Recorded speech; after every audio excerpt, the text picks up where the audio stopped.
This is Dr. Eric Mintz in West Bloomfield. I'm here today with Dr. Nima Rahmany, the stress doctor. And today we wanted to talk to you today about stress and positive thinking movement. So last week, Dr. Nima and we had an amazing, it was my first overview method session. Is that what we call it, a session, right? Yeah.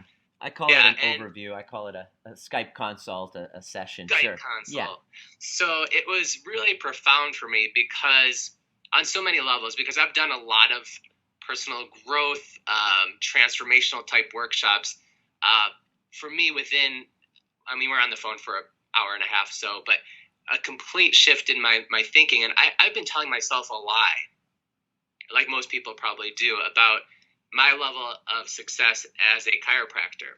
And I was blown away by what I was able to see, the flip side of everything that's happened to me from, in practice, but deeper than that, from things that happened when I was a child that were really gifts that I didn't see. And the lie that I made up was that this was all bad stuff. Mm-hmm. Yeah. And that I was wrong about this. Yeah. So, we want to give you some tips today about stress, anxiety, and telling of lies to ourselves. So, Nima, you want to expand on that? Yeah, absolutely. It was one of the biggest pivotal breakthroughs that I made in my own life, helping myself with anxiety. I used to suffer with it as a teenager.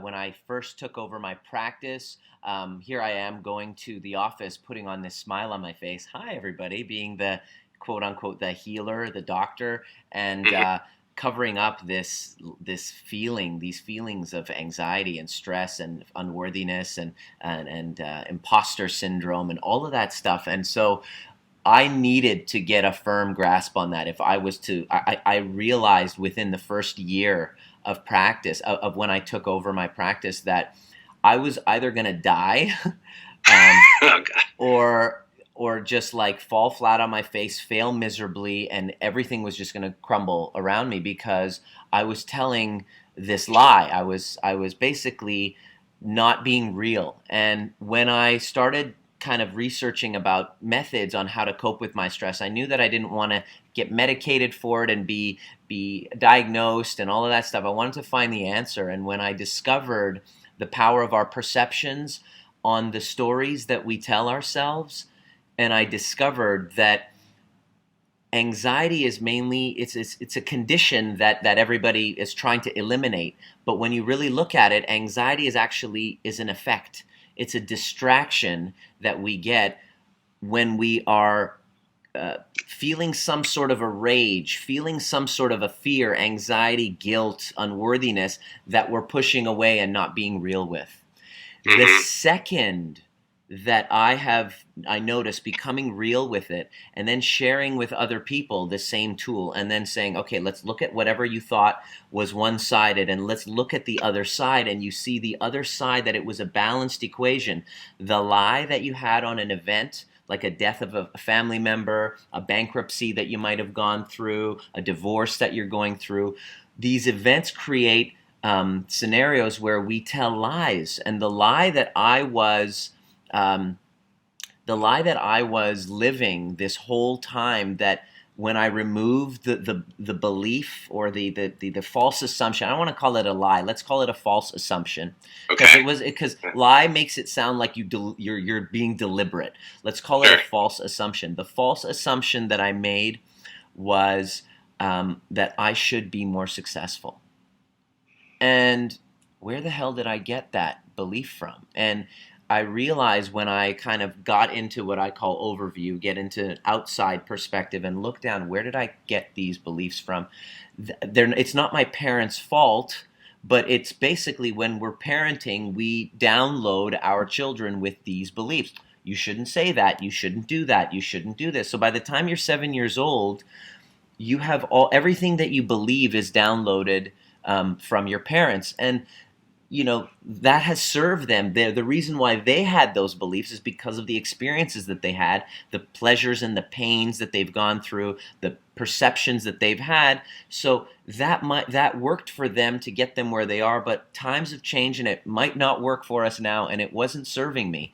It was creating that anxiety. And once I removed that belief, that's what I did with you. Essentially, when somebody comes to me with issues about money or success or anything like that, the stress of success is extremely crippling to your success. So what we do is I remove that belief and I challenge that assumption, and I stopped telling the lie about it, and I started realizing that at this time I'm exactly where I should be, and it doesn't mean that the future is going to be the same.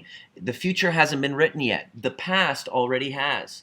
But if you're walking through life constantly looking back at the past, saying that it should have been different, that's what we call false assumptions.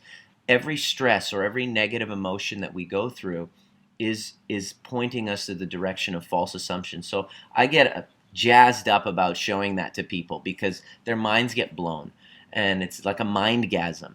And it's an adjustment, really. It's an adjustment above C1. And so I like sharing that with chiropractors, not just chiropractors, but human beings, earthlings.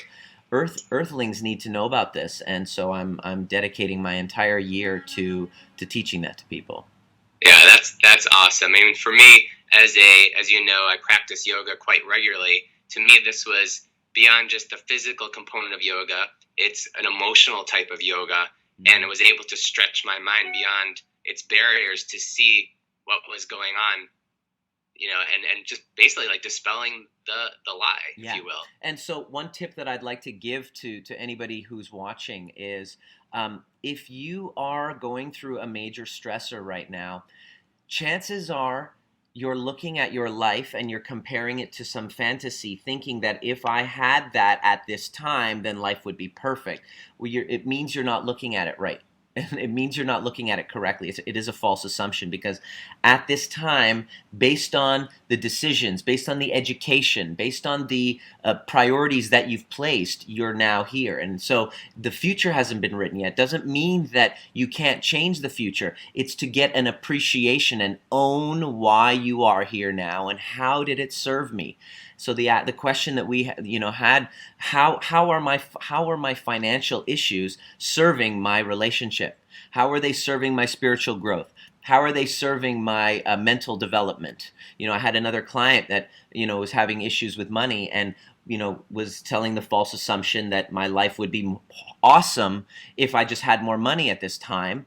So we worked on that, and all of a sudden she saw that had she had more money, she wouldn't have the job that she has, because it kept her growing, it kept her hungry, it kept her resourceful and adaptable. And so by first coming into a state of gratitude for where we are now at this time, can we then build a future that's meaningful, purposeful, abundant?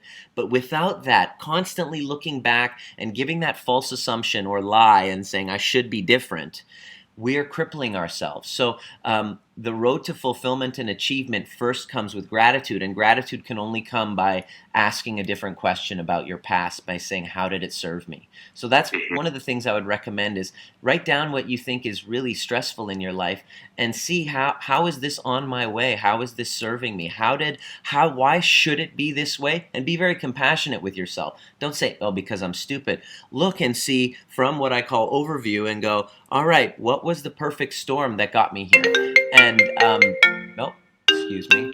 And just do your very best to see why at this time it should happen. And once you've done that, you're now in a present state. You start to become, what happened to you after you made that shift with your mindset?